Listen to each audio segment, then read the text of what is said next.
Hey guys, what's going on? Today we're going to look at a Facebook question. Even though this question is a bit old, I think it's still important to be able to get the grasp of the question, understand it, and be able to solve it fairly easily. So let's get to it.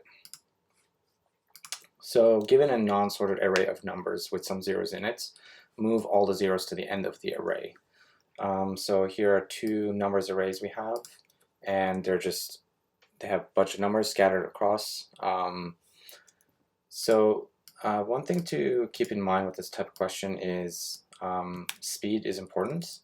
Um, how we solve, and as well as so basically time complexity and space complexity. So we can start by creating a result array and assigning that to the array that's passed to us. So we need to traverse through this array. So let's do that. Actually, I can probably use results. It's equals 1. Okay, so if we look at the first numbers array, one thing that's going to happen is as we move, if we're swapping elements, for example, swapping is the first thing probably that comes to mind. Eventually, our zeros are going to get cluttered up somewhere. And then once we get to this end, for example, if we're swapping 8 and 3, that doesn't work. So the solution is a little different. I'm sure there's different solutions to this, but I'll just implement the one that I know of that works pretty quickly and nicely.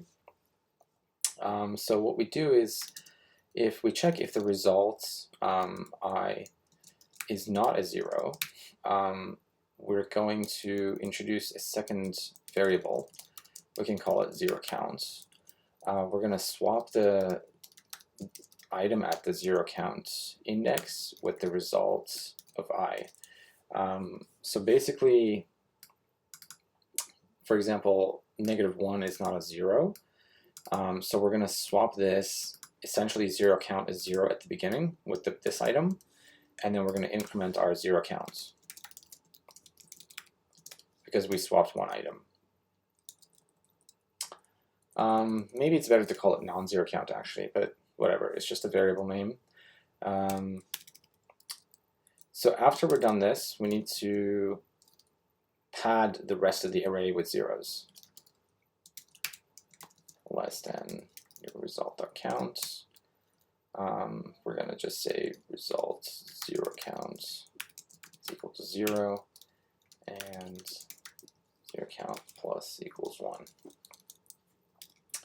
And actually that's it. That's how you solve this. And this is actually order n speed.